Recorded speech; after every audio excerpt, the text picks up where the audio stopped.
Boa noite. Boa noite. O vereador Tony Fernandes, do Solidariedade, é o nosso convidado de hoje. E em Mossoró, mais de 30 pessoas são resgatadas em trabalho análogo à escravidão. O cenário político está no ar.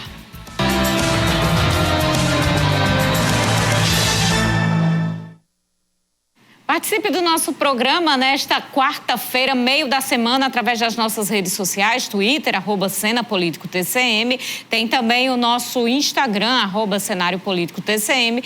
E o WhatsApp, 88028979. Manda sua mensagem, manda sua pergunta para o vereador Tony Fernandes, que deve estar chegando, vai conversar ao vivo com a gente aqui no estúdio, no programa de hoje. A gente vai trazendo informações também no programa de hoje sobre novos potiguares na equipe de transição, também sobre suspensão de visitas no Hospital Regional Tarcísio Maia. Você fica aqui com a gente e sabe que pode trazer o tema que você tiver interessado também em ouvir. Se nós pudermos tirar sua dúvida, a gente já tira hoje, senão a gente vai buscar para trazer os esclarecimentos logo em breve, né, Vonúvio? Boa noite. Isso mesmo. Boa noite, Carol. Boa noite para você, minha amiga telespectadora. Boa noite para você, meu amigo telespectador. Estamos começando mais uma edição do Cenário Político TCM, ao vivo para toda Mossoró e várias cidades que possuem os serviços da TCM. A gente aguarda a sua interação em mais esta edição, véspera de Jogo do Brasil na Copa do Mundo. A estreia da seleção brasileira vai ser amanhã, quinta-feira. Vai ter cenário político ao vivo, Carol? Cenário político ao vivo, Vonúvio. O jogo já vai ter acabado. O ideal é estar sóbrio.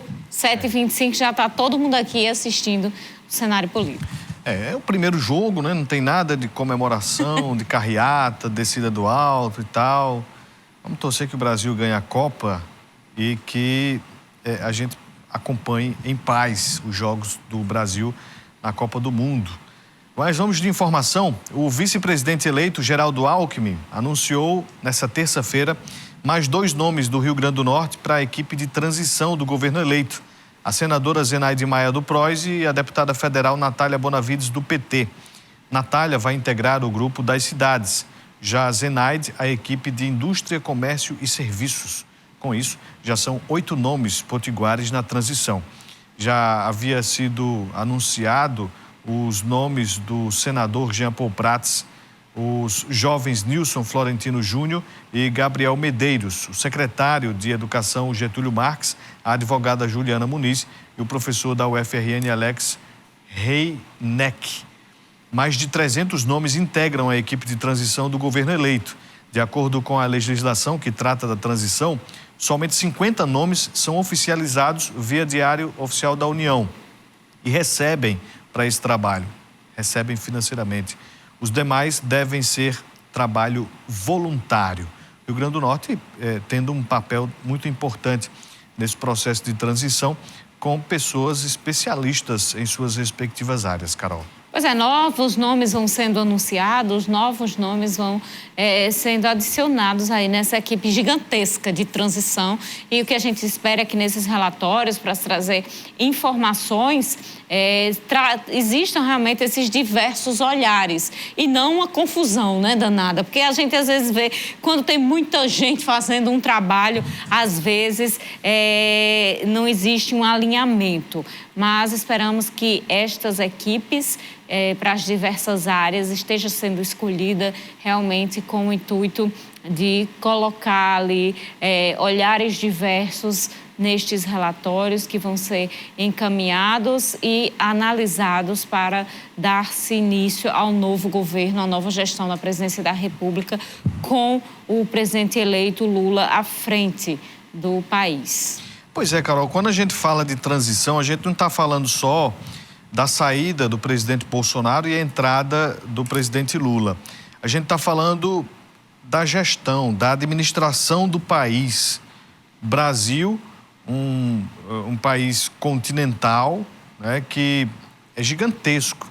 Então, para que se tenha, de fato, ali a sequência das políticas públicas, educação, saúde, infraestrutura, segurança, tantas outras, é preciso que o novo governo ele fique inteirado de como está para poder seguir com essas atividades.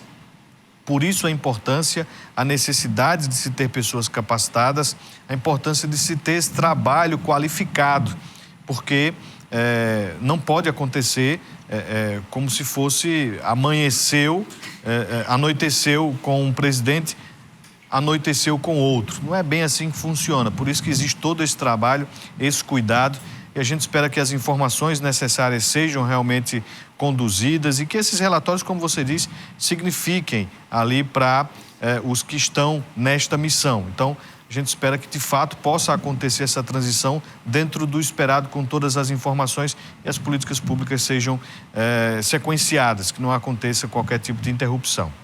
Pois é, e a gente vindo aqui para Mossoró, a Câmara Municipal hoje teve uma sessão ordinária bem pequenininha.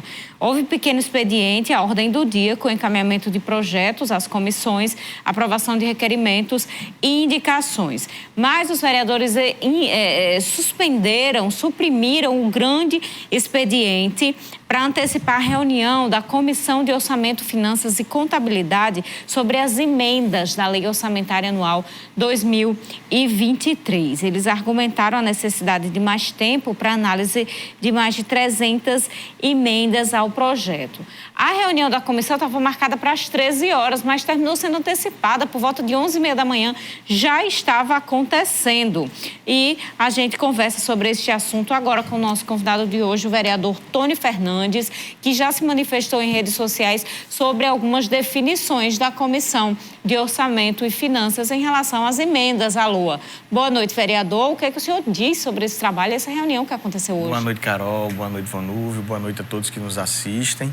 É um prazer mais uma vez estar aqui no programa. Em relação às emendas, é importante que a gente faça um histórico para entender sobre as emendas impositivas na Câmara Municipal, né? Importante que se diga, ela surgiu a partir de uma ação da oposição, né, no ano passado, e aí houve até um atraso em relação ao orçamento anual, que era para ter sido aprovado em dezembro de 2021, foi só para esse ano, devido a esse atraso, devido às emendas, ela teve que retornar.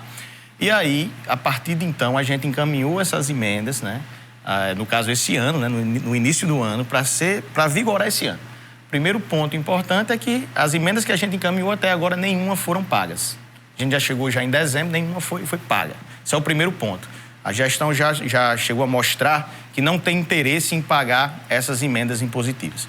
Segundo ponto, a LDO que chegou na Câmara Municipal, agora esse ano, suprimia a questão da autonomia dos vereadores em encaminhar essas emendas livres, ou seja, impedia que os vereadores encaminhassem essas emendas para as entidades que chegam a defender a causa animal, as pessoas com deficiência, a Liga do Câncer, o Amantino Câmara, né? O Lar da Criança Pobre, entre outras instituições do terceiro setor que já funcionam e que já existem devido à falta de assistência do poder municipal, do poder público do município. E essas instituições, em muitos casos, elas vivem dessas emendas. Então, veio a vedação na LDO proibindo que os vereadores tivessem essa autonomia. Então, foi preciso a gente mobilizar essas instituições. A gente provocou, chegou a mostrar à imprensa o que estava acontecendo na LDO. E aí as pessoas vieram para o dia da aprovação e fizeram uma pressão que, no caso, a bancada do prefeito, acabou chegando a recuar. E fez uma aberração, mais uma vez, né? Ao invés de ser 50% livre, eles colocaram uma emenda apenas de 30%. E essa emenda de 30% a gente aceitou, porque era o que a gente podia chegar a conquistar naquele momento, garantiu que essas emendas fossem levadas, né, fossem apresentadas agora. E chegando agora, o que chegou a chamar a atenção foram alguns posicionamentos de vereadores ligados ao prefeito Alisson, em dizer que era uma aberração alguns vereadores encaminharem emendas para o Estado, para o governo federal. Isso não é verdade. O que é verdade é que foram emendas encaminhadas para o Hospital da Polícia, que é um exemplo disso, que atua aqui na cidade de Mossoró, que atende o povo de Mossoró e atende os policiais e os bombeiros de Mossoró. A UERN atua em Mossoró, ajuda a população de Mossoró, inclusive o programa Acolher Mais. Inclusive, a Prefeitura tem parceria tanto com a UERN como com o Hospital da Polícia, que também vive de recursos do município, uma parcela, né? E também, no caso, a UERN, que tem várias parcerias com o poder público do município, né? Isso foi a primeira coisa que a gente já ficou em alerta. A segunda alerta, Hoje foi combinado que a sessão ia ser reduzida para que a gente tivesse mais tempo de analisar as emendas, inclusive, para a discussão que seria às 13 horas. Em nenhum momento a gente acordou que a reunião seria antecipada de 13 horas para 11 horas. Isso não é verdade. Quando a gente tinha saído da Câmara Municipal, inclusive, para tratar outros assuntos, eu estava já chegando a fazer outras coisas fora, eu soube que, sorrateiramente, a comissão, né, de orçamento, com os 3 vereadores, Marcruti, Lucas e Zé Peixeiro, tinham se reunido sem a comunicação prévia, antecipado essa reunião. Chegando lá, eu vim às pressas, né, já tinha começado às 11 horas. Chegando lá, eu perguntei, mas o que é isso? O que é que está acontecendo? Porque vocês disseram que a reunião seria de 13 horas, então a gente teve, a oposição e os independentes, se programaram para as 13 horas. E quando a gente chegou, o que eu fiquei assustado foi que todas as minhas emendas impositivas teriam sido derrubadas. Demais vereadores da oposição não estavam nessa reunião antecipada? Apenas a Marleide chegou a tempo também, eu e Marleide. Então, os demais vereadores não tiveram nem a oportunidade de saber por que as suas emendas estavam sendo derrubadas. E o que me chamou a atenção, quando eu cheguei lá, todas as minhas emendas foram derrubadas. Eles disseram, não, foi erro de formalidade. Então, eu quero ver quais são esses erros de formalidade. E a gente vai falar mais sobre esse assunto daqui a pouquinho no próximo bloco. A gente volta já já.